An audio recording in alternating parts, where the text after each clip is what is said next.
warahmatullahi wabarakatuh. Kami dari kelompok 3 akan melaporkan hasil pengamatan berkebun kami pada tanaman hidroponik, yaitu pada tanaman kangkung. Sebelumnya, perkenalkan nama saya Rega dari Agara, dan teman saya. Nama saya Usha Sana. Saya Siva Anjani.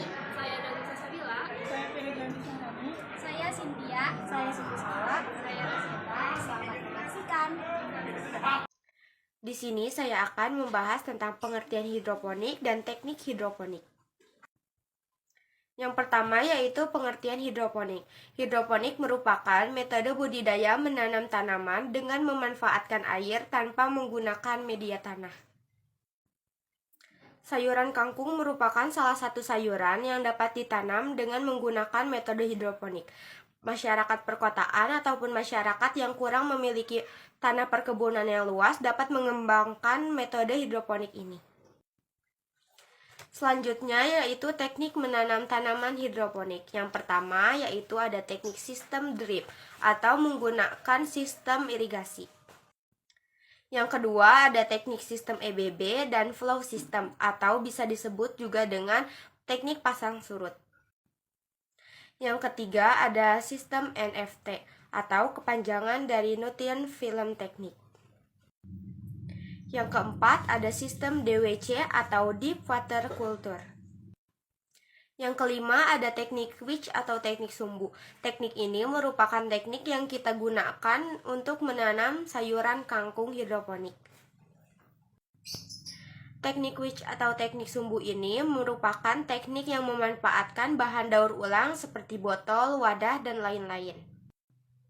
Yang keenam ada sistem aeroponik. Sistem aeroponik ini merupakan tanaman yang ditumbuhkan di udara lembab tanpa menggunakan media tanah ataupun medium agregat. Keunggulan tanaman hidroponik pada kangkung. Yang pertama, masa panen lebih cepat. Pada umumnya, tanaman hidroponik dapat dipanen lebih cepat 30% hingga 50% jika dibandingkan dengan tanaman konvensional. Pada tanaman kangkung bisa dipanen sekitar 30 hari setelah semai. Yang kedua, tingkat keberhasilan lebih tinggi. Tingkat keberhasilan lebih tinggi juga terdapat pada tanaman hidroponik, dan hasil panennya juga bisa lebih banyak karena tercukupi nutrisinya dan lebih mudah dikontrol serta memungkinkan bebas hama. Yang ketiga, lebih segar dan bersih. Hasil panen kangkung hidroponik tampilannya lebih segar sebab bisa langsung dimasak begitu habis dipetik. Juga lebih berkualitas dan lebih sehat sebab nutrisinya lebih terpenuhi, juga lebih bersih karena kangkung tidak bersentuhan dengan tanah. Yang keempat, rasanya lebih enak. Hal ini karena banyak kandungan nutrisinya sehingga bisa terasa lebih renyah dan lebih manis sayuran kangkung hidroponiknya. Warna daunnya cenderung lebih muda, hijau muda dengan tekstur daun yang tidak liat. Kemudian yang kelima, hemat lahan. Menanam kangkung secara hidroponik bisa dilakukan dan diletakkan di mana saja dan tidak perlu lahan yang luas. Kemudian yang terakhir, harga jual lebih tinggi. Harganya juga lebih tinggi dan peminat sayuran hidroponik semakin meningkat seiring kesadaran masyarakat akan pentingnya kesehatan yang makin meningkat pula. Faktor internal hormon. Faktor internal hormon yang pertama yaitu giberelin. Giberelin memiliki peranan dalam membentuk buah, bunga, dan pemanjangan sel pada tumbuhan serta perkembangan dan perkecambahan embrio. Yang kedua yaitu auksin. Hormon auksin ini berfungsi untuk memanjangkan sel batang dan gerakan sel pada bagian tumbuhan sesuai arah datangnya rangsangan atau disebut dengan gerakan tropisme. Oh iya, karena tidak bisa terurai oleh cahaya, auksin ini membuat pertumbuhan tanaman menjadi lebih cepat saat berada di tempat gelap. Sedangkan pada tumbuhan kangkung, pertumbuhannya akan lebih cepat apabila berada di tempat terang atau tersinari oleh matahari. Yang ketiga adalah etilen. Etilen ini digunakan untuk mengatur pertumbuhan pada tumbuhan. Pengaruh dari etilen ini bagi tumbuhan adalah untuk menghambat pembelahan sel dan menyebabkan daun berguguran. Pada tumbuhan kangkung, zat etilen ini tidak diutamakan karena yang dimanfaatkan pada tumbuhan kangkung sendiri ialah daun yang lebat. Dan yang keempat yaitu asam abisat. Asam abisat ditemukan pada sebuah penelitian tentang dormansi pohon.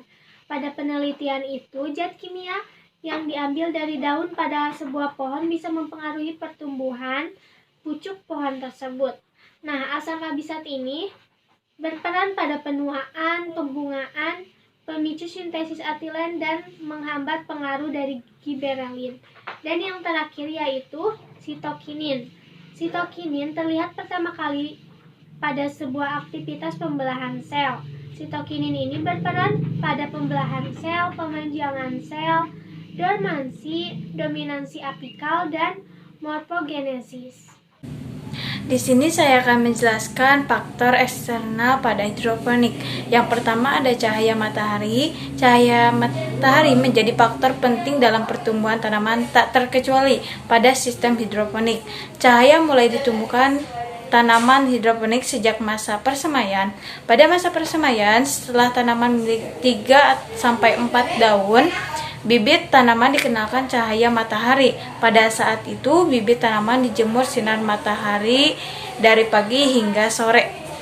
Yang kedua ada suhu. Selain udara, suhu juga menjadi faktor penting untuk diperhatikan, sebab tanaman akan tumbuh dengan baik dengan rentang suhu tertentu. Suhu yang terlalu tinggi atau rendah akan mengakibatkan pertumbuhan tanaman terganggu sehingga mengurangi produktivitas.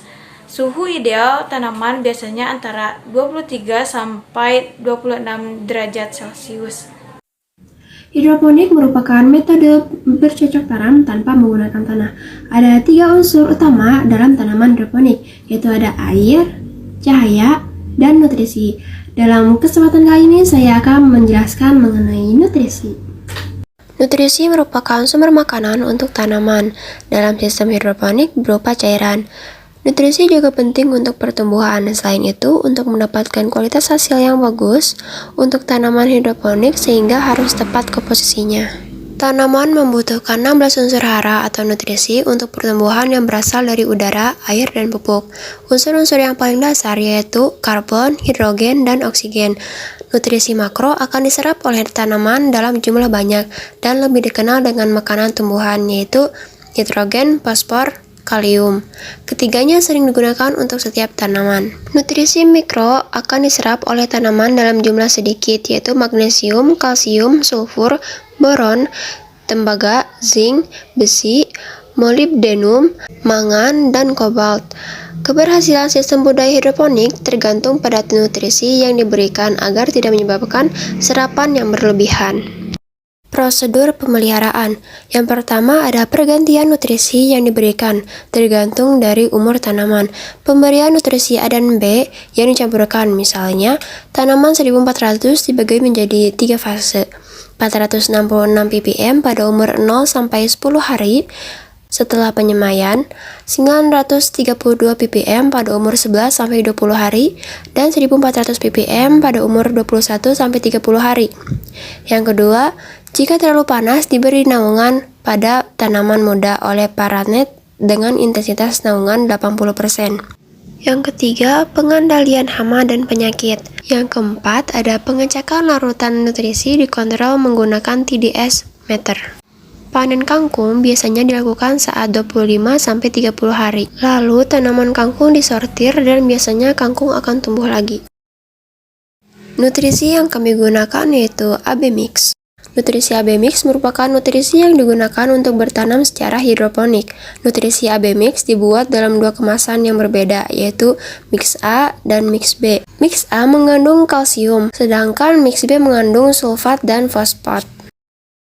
Apakah hidroponik bisa tanpa nutrisi sedikit pun? Nutrisi memiliki peranan penting dalam pertumbuhan tanaman hidroponik. Nutrisi hidroponik menjadi sumber unsur hara penting untuk tambahan. Apabila tanaman tidak mendapatkan nutrisi hidroponik yang cukup, maka tanaman tersebut tidak tumbuh dengan baik dan dapat menjadi mati. Perbedaan yang terlihat dari tanaman hidroponik kangkung yang diberi nutrisi dan yang tidak adalah tanaman kangkung yang tidak diberi nutrisi terlihat lebih panjang batangnya dengan bentuk yang tidak beraturan. memiliki daun yang lebih sedikit dan akarnya tidak lebat. Berbeda dengan kangkung yang diberi nutrisi, volume batangnya jauh lebih besar, akar yang lebat, dan jumlah daun yang lebih banyak. Alat dan bahan yang dibutuhkan pada menanam tanaman hidroponik kangkung. Alat yang dibutuhkan adalah korek api, lilin, gunting, paku bekas, botol, dan cutter. Bahan yang dibutuhkan ada benih kangkung, AB mix, tisu, dan arang. Cara menanam hidroponik kangkung. Yang pertama, siapkan alat dan bahan terlebih dahulu. Ambil botol bekas air mineral, lalu potong di bagian tengah. Lubangi botol di bagian atas, di bawah tutup botol. Balik leher botol dan masukkan ke dalam badan botol. Masukkan arang ke dalam botol yang sudah dilubangi. Ambil tisu dan potong menjadi beberapa bagian dan simpan di atas botol yang sudah diisi oleh arang. Ambil baskom dan isi dengan 4 liter air dengan 20 cc air nutrisi ke dalam sistem hidroponik botol bekas tadi sampai mengenai bagian leher botol. Lalu isi dengan beberapa benih kangkung di atas tisu. Pastikan benih dan tisu dalam keadaan lembab. Cek setiap minggunya dan lihat perkembangan dan pertumbuhannya secara berkala. Selanjutnya di sini saya akan menjelaskan cara menanam hidroponik. Yang pertama, siapkan alat dan bahan terlebih dahulu. Yang kedua, ambil botol bekas air mineral lalu dipotong di bagian tengah. Yang ketiga, gunting kain flanel memanjang dengan lebar 4-5 cm. Yang keempat, lubangi bagian atas botol di bawah tutup botol lalu selipkan kain flanel di sela-sela lubang tadi. Yang kelima, balik bagian leher botol dan masukkan ke dalam badan botol. Secara terbalik, posisi tutup botol berada di bawah. Yang keenam, ambil tisu, lalu bagi menjadi beberapa bagian dan simpan di atas botol. Yang ketujuh, ambil baskom dan isi dengan 4 liter air dengan 20 cc air nutrisi ke dalam sistem hidroponik botol bekas tadi sampai mengenai bagian leher botol air. Lalu isi dengan beberapa benih kangkung di atas tisu. Pastikan benih dan tisu dalam keadaan lembab atau kena air nutrisi. Yang kedelapan, cek setiap minggunya dan lihat perkembangan dan pertumbuhannya secara berkala. Selanjutnya, kesimpulan. Sistem hidroponik merupakan salah satu sistem yang jauh lebih efisien dibandingkan dengan sistem konvensional lainnya. Dalam sistem ini digunakan media tanam air dan bukan tanah. Sistem hidroponik juga tidak memerlukan lahan yang luas, sehingga sangat cocok digunakan untuk menanam tanaman di daerah-daerah perkotaan, yang dimana jarang sekali ditemukan lahan yang cukup luas.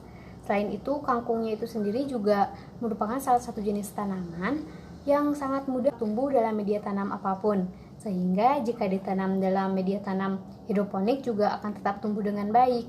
Dan akhirnya petani-petani sekarang juga menggunakan sistem ini untuk menanam tumbuhannya dan menghasilkan pendapatan yang jauh lebih baik dibandingkan dengan media tanam konvensional lain. Wassalamualaikum.